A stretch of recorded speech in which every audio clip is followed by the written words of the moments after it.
Hello, my name is Jimmy. I'm a child passenger safety technician, and this is the 2023 Kia Stinger Tribute Edition.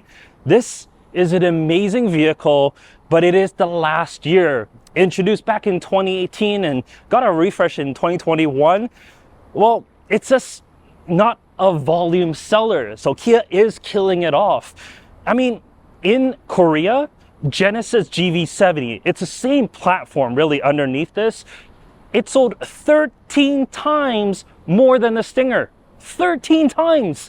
So it totally makes sense for Kia to kill it off. But we're here now. Let's take a look at this Stinger a little bit more in depth and see why maybe you should pick one up before it's too late. Being the Tribute Edition, there are some special touches. The first thing you're going to notice is, of course, this matte gray paint. It looks amazing in person, but if I was to buy one, I just don't know if I can take care of this properly.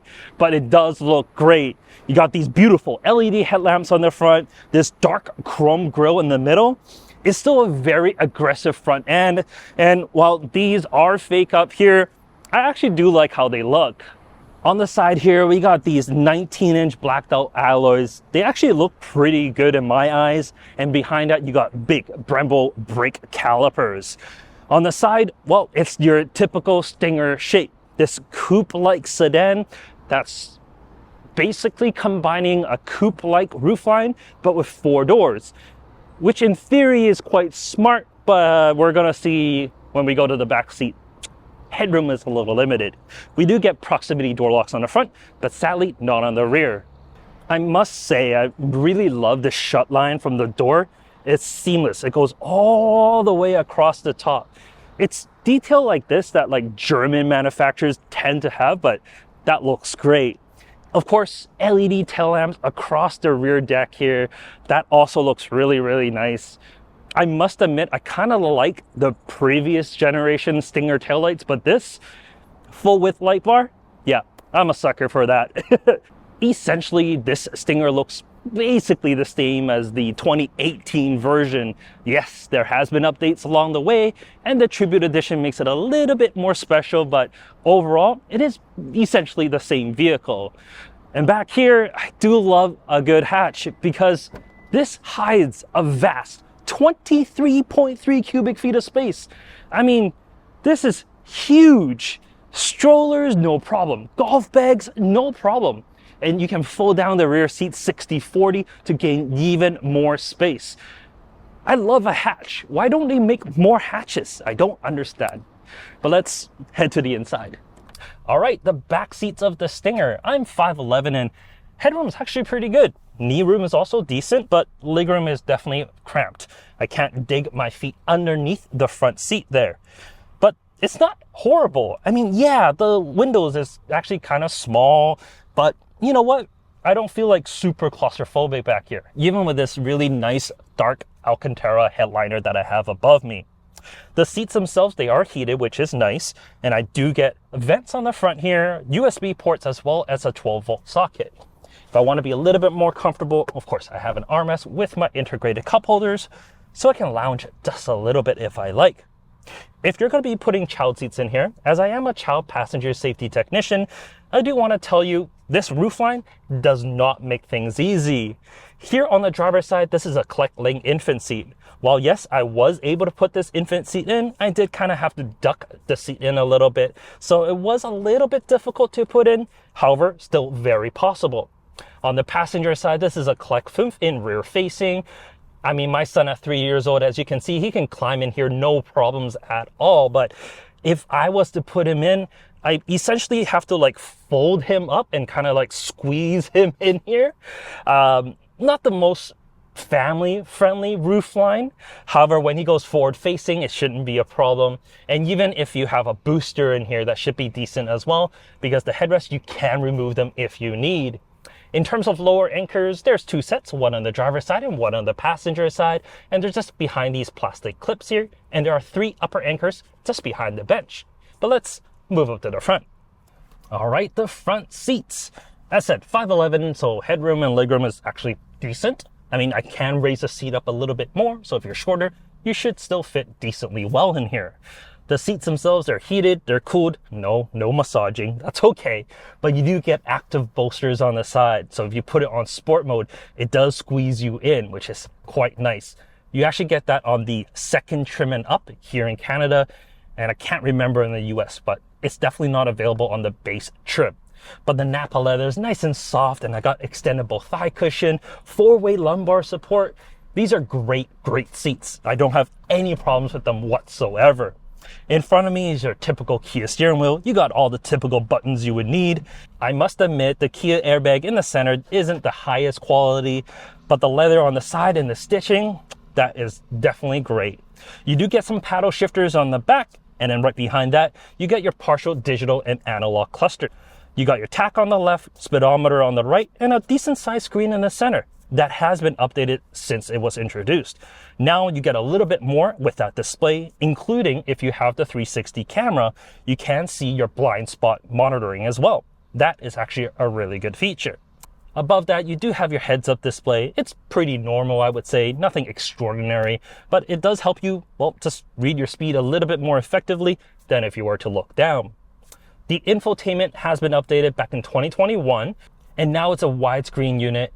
You still get Apple CarPlay, you still get Android Auto, but you do have to plug it in to the USB port in the center. No wireless option as of yet, but it looks good. I mean, I'm sure later down the line, there's going to be updates and maybe wireless will be coming soon, but as for now, you know what? I'll take what I can get. As with most Kia infotainments, it's all purple, so it's just a little bit harder to kind of distinct which icon is which when you're driving on the road. Like, I'm so used to CarPlay being green. When I'm looking down, I'm like, where's my CarPlay button? But you don't really need to look for it because you do have your standard buttons underneath. And I've set this start button right here to my CarPlay. I tap that, goes right into it, makes life nice and easy. You still get your dedicated volume and tuning knob as well. I mean, I love the fact that there's still physical controls for that, as well as your climate control. You don't have to dive into the screen for that, and everything you can still reach while in your driver's seat. I must admit, the screen's a little bit further away than I may like, but you know what? It's okay. I'll reach a little bit forward if I need it. Overall, the interior is actually quite nice. I mean, yeah, the vents in the middle, they look a little bit bulky and kind of weird in a way, but you know what? I don't mind it. As this is the Tribute Edition, there are a few things that are different. Mostly it's the brown that you see in here, the brown seats, the brown stitching, and the brown door cards. But that's really it. Oh, you also get a plaque on the driver's side here that says Tribute Edition, and it tells you exactly what number this is out of the 1,000 that's available. Before we go for a drive, let's talk a little bit about powertrain here. In Canada here, they dropped all powertrain options except one. You now get the standard 3.3 liter twin turbo V6, making 368 horsepower and 376 pound-feet of torque, made it to an 8-speed automatic and all-wheel drive. And with those numbers, let's see how well it launches. Launch controls ready, and go. It does automatically shift up for you, even if you put it on manual mode with the paddles. But yeah, it gets to highway speeds in about 4.5 to 5 seconds or so, depending on, well, a lot of parameters. But it's quick, it's a whole lot of fun, and, well, it's exactly what you expect from a twin turbo V6. Oh, that audio soundtrack is great. I mean, let's be honest, I've been in a few EVs lately, and they do pull harder than this. But there's something just about internal combustion engines. The way that it builds power, the sound, that drama, it feels just a little bit more, well, rewarding. It's almost like an internal combustion engine just has to work harder than an electric vehicle may have to accelerate. I mean, a lot of electric vehicles can out-accelerate this, but this sounds cooler as it goes. I guess that's something, right? And unlike, well, an EV, this is lighter. So in a corner, it feels a little better as well. You also get adaptive dampers on this. So in sport mode, it does firm things up, but it's not uncomfortable. This is still a very comfortable ride, especially on the highway as I am now. It's, well, like any sedan would be. It's not like backbreaking or anything like that. If you do want to calm things down a little, twist that knob, go into comfort mode. The seats, they kind of de-squeeze you a little bit, and the suspension get a little bit softer, and well, you're driving a regular family sedan. I actually really like the Stinger. When it got like introduced back in 2018 or 2017 or so, I was like, this is gonna be a big hit. It has the styling. Everyone loved a GranCoupe type styling. The 4 Series GranCoupe, the 6 Series GranCoupe, as well as like the A5, and A7, like can't forget about the A7. But those are the vehicles that a lot of people looked at and said, man, these are absolutely beautiful. Coupe, sedan combined into one. And then the Stinger comes in, lower price than everyone else, with similar performance to the higher end model. Like, you just can't go wrong. But unfortunately, most people in that kind of bracket, they're more looking towards the brand than anything else. And you know what? That's a little sad. I mean, I get it. You know what? You go out, you want to be flashy. What do you have? You have your flashy car, your flashy brands. I understand. I get it. But for a lot of us, that doesn't matter. I'd rather take this over like a 430i. It's the same price, but I get more performance out of this. And there's, well, actually really good aftermarket support on this as well. So you can, well, put a tune on, exhaust, downpipe. You can make 400 horse, 450 easy with just a few mods. I am quite sad that this is going away. I mean, here in Canada, a base one is like 55,000. The GT Elite, which gets you the 360 camera, Napa seats, better headliner, and a few other things, that is 57. The Tribute, as we have here, 59. Is it worth the 59 to get the Tribute? Maybe not initially, because really the only thing that you get is the exterior color, the interior color, and a badge that says Tribute. But over time, you know what?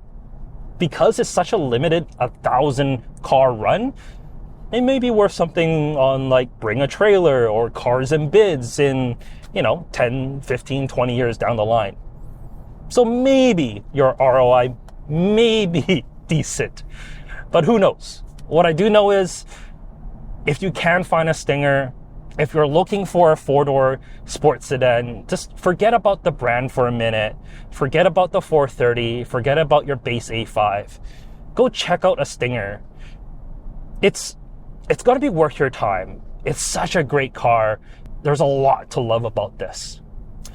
In any case, let me know what your thoughts are of the Stinger. Do you rather have this or like the Genesis G70, which does share the same platform? But because that's a little bit smaller, you get bigger rear seats here, which as a family man, I do appreciate. In any case, thank you so much for watching this video. Like the video if you do, subscribe if you want to see more. And yeah, I'll catch you later. Take care.